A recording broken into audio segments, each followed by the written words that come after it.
Hello and welcome to another edition of TheMrDouglass Sports Show. I am your host, Corey Douglas.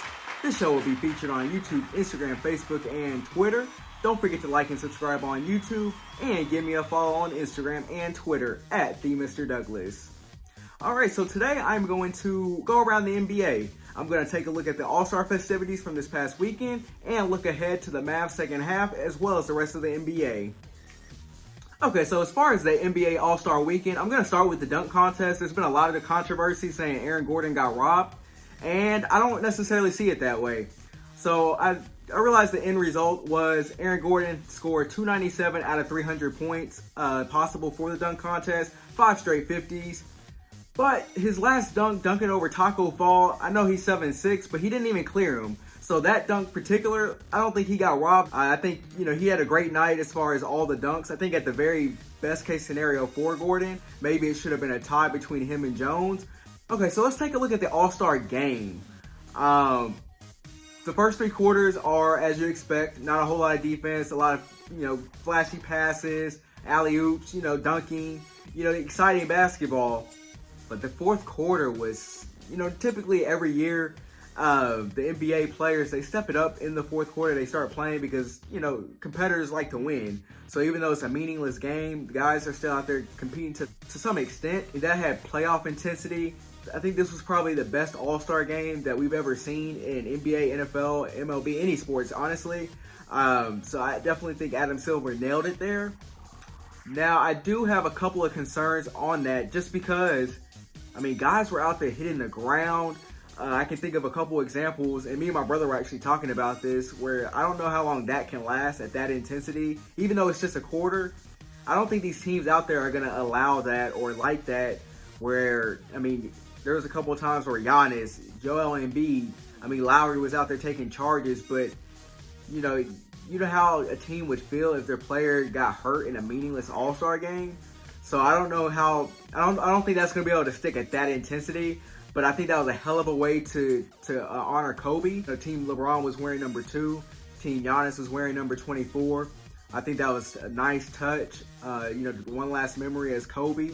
And then, of course, Kawhi Leonard took home the first Kobe Bryant All-Star MVP award. So I think that was cool that they officially renamed that. But as far as the intensity and things like that, I think for this one game, I think Kobe would be proud. I think that's something Kobe would love to play in, a game like that. I think the kids representing those charities, I think they really enjoyed that. You could tell they were over there biting their nails. They were nervous, and they were really excited until the very end. And I definitely like that where, they were donating $100,000 for whichever team won each quarter. Team LeBron won the first quarter. Giannis teams won the second quarter. And then they tied in the third. And then ultimately, Team LeBron took it home with a 2-point win. And I do have one thing that I noticed in that game that I wasn't really a fan of. And that was that the game ended at the free throw line. I feel like the game deserved better after competing that hard for that long in the fourth quarter. I don't like to see that end at the free throw line. I think they should implement something if they're going to keep it that way. I think they should implement something that where the game can't end. It's kind of like when you're playing 21, you have to win by 2. And I know they won by 2, so I'm not saying it from that aspect, but I'm saying that if the game is going to end, I feel like it needs to end on a shot, like an actual shot made and not just a free throw. So it's the first year rolled out, so I think, there's a lot of improvements that can come, and we'll see how far it can go. But overall, I think All-Star Weekend was a success. All right, so I want to go ahead and transition to the Dallas Mavericks and what they have to look forward to in the second half and kind of some of my takeaways from the first half. So obviously, the first half, I think, they won 33 games, so 33-22. They currently sit in the 7th seed. Right now, that would have them going against the Denver Nuggets. And my mindset on that is avoid the LA teams. I think both the Lakers and Clippers in a 7-game series would give the Mavs a ton of issues. I'm going to make my finals predictions later. I think the Clippers and Lakers, I think those are the only 2 teams in the West that the Mavs really have to, like, if they were matching up against those teams, I wouldn't feel good going into a series like that. But teams like Utah, Denver, Houston, while the Mavs might not win that series, I give them a better chance than them going against the Lakers or Clippers. All right, so in the first half, the Mavs added 2 additions. They added Willie Cauley-Stein from the Sacramento Kings, and they added Michael Kidd-Gilchrist from the Charlotte Hornets. I think that Willie Cauley-Stein, I think given the playing time and time with the Mavs, I think he can make somewhat of a difference with the loss of Dwight Powell going down to a torn Achilles. Dwight Powell seems to be in good spirits. He's already back in the gym, so salute to Dwight Powell for that. Hopefully he can make a speedy recovery. The Achilles is something that's probably the worst injury in sports, especially when you're talking about someone like Dwight Powell that is an athletic dude. But yeah, I think Willie Cauley-Stein can fit that kind of mold. I think he's a better athlete than Dwight Powell, and I think he's a better defender, can affect the ball or can affect shots at the rim. So I think, in the second half, I'm looking for him to kind of step up and, hopefully Carlisle will play him. We all know the Carlisle rotations, they can be a bit fluid. So now I'm just going to go over some things that kind of stood out to me for the Mavs. Obviously, Luka emerged as, I think he's going to be a perennial MVP candidate. One of the big differences, or one of the big changes that was made early in the season, was implementing Tim Hardaway Jr. into the starting lineup. He's playing a ton better since he went into that role. In 39 games, he's averaging 16 points a game and shooting 43% from 3, as opposed to when he was on the bench, he was just averaging, in 13 games, he was averaging 10 points a game and shooting just under 30% from the 3-point line. One thing to monitor in the second half for me is the dynamic between Luka and KP. That is something that I'm going to be following heavy. Before the AllStar break, they ended with a bang against the Sacramento Kings. It was a good win for them heading into the break. Okay, so I have 3 things that I'm following in the second half for the Mavs as they head into the playoff stretch. They're 8.5 games up on the 9th seed Portland Trailblazers, so they will be in the playoffs. So number 1, they have to protect home a lot better. Right now, they currently sit at 15-14 at home. That's really unusual for a Mavs team. Through the Dirk years, I mean, they were winning, 33, 35 games a season at home. And this year, like I said, they're 15-14. That's going to have to improve. All right, so number 2 on the list of things I'm following in the second half is the Mavs defense improving. I think that's the main reason they went out and picked up Michael Kidd-Gilchrist, hoping he can bring some perimeter defense. I think that's something the team severely lacked going into the break. I think points in the paint was also a big problem for the Mavs defense. And I think that that's going to have to improve in order for the Mavs to potentially sneak up into the top 4 spot, which Mark Cuban said last week is a priority for them. They're 3.5 games behind Utah at this point, but they have lost both games to Utah at this point. So they obviously don't have the tiebreaker there. So my third and final point to watch for the Mavs in the second half is their health. I think that's the main reason, or the biggest reason, along with their defense, as to why they fell from, fiddling around with the 4th and 5th spot. They were even as far up as 2 at one point. Now they're down at 7th, and I think health has a big thing to do with it.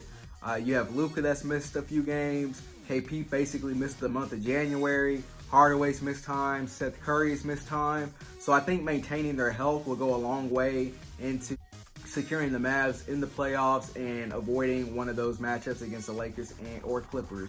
All right, so as I transition to the rest of the NBA, I do want to say one thing that I noticed from All-Star Weekend, and something that I've grown tired of through this first half of the season, is the Luka and Trae Young talk. I know they're going to be linked together forever, but let it go. The constant conversations that these people are having out here is so unnecessary, and they're trying to pin the 2 against each other. And I think that's something that, in the age of social media, is going too far. Luka and Trae Young are friends, man. Did you not see that at the Rising Stars game? Luka and Trae Young, they're both great players, and just let them play. I mean, they're both ballers. They're both averaging close to 30 points a game this season. Both were first-time All-Stars, All-Star starters. So I think they're both doing well for their teams. Now, Trae Young, obviously the Hawks they're 15-41 at this point, heading into the second half, so his numbers aren't translating to wins, but there's no doubt he's a great player. Luka and Trae Young talk is driving me nuts, so please let it go.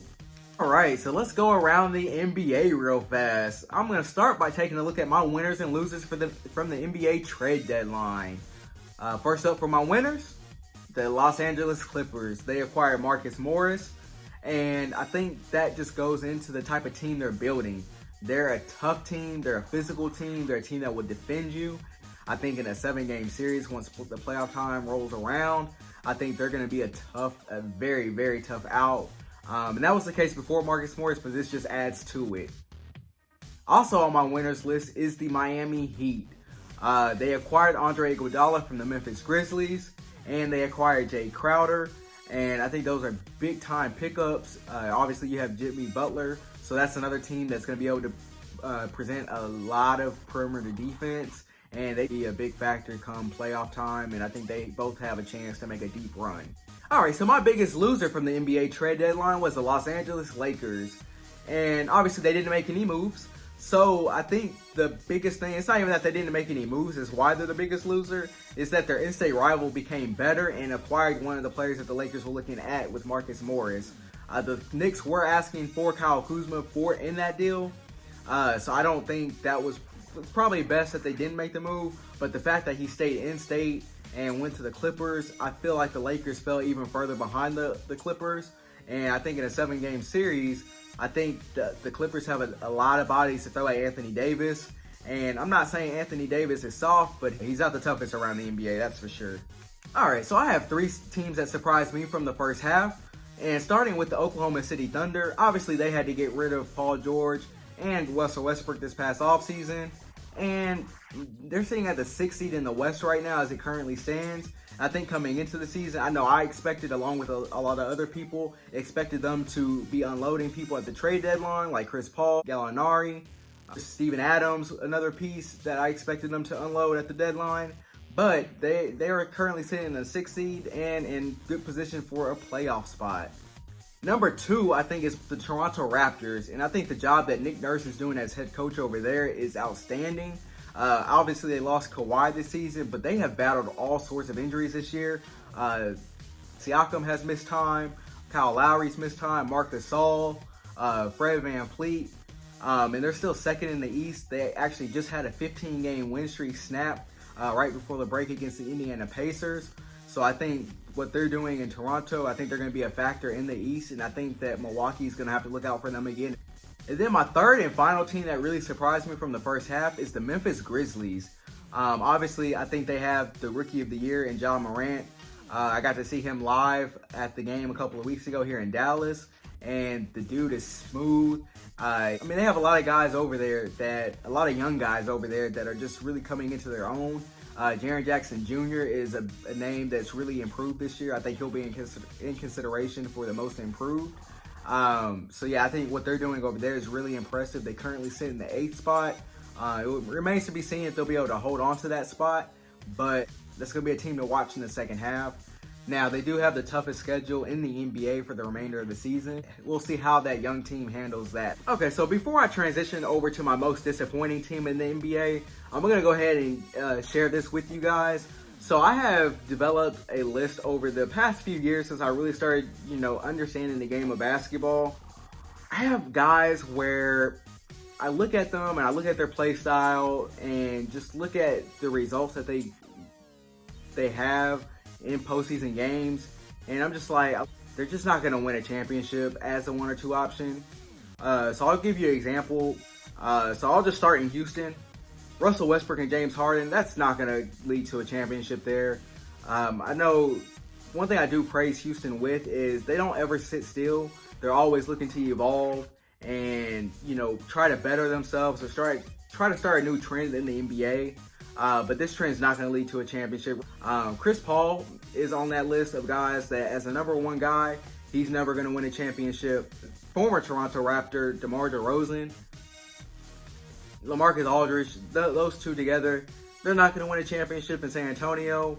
And those are guys that need to be probably at best 2nd, but most likely 3rd in Philadelphia. They are my most disappointing team in the league. They currently sit at the 5th spot in the Eastern Conference. And the reason I brought up those names is because I believe that Joel Embiid and Ben Simmons are right on that level as far as guys that will never lead a team to a championship. And they definitely won't do it together. So I think after this year's playoff exit, or at the latest next year, I think they're going to have to separate and go their separate ways.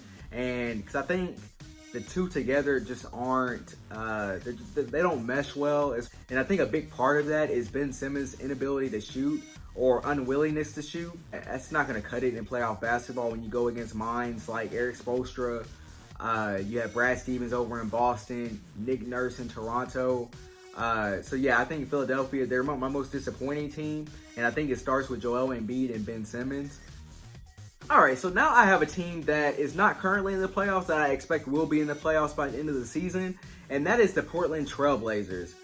Portland currently sits 4 games out of the playoffs right now behind the Memphis Grizzlies, and I think if they can maintain their health, hopefully Damian Lillard's not going to be out too long.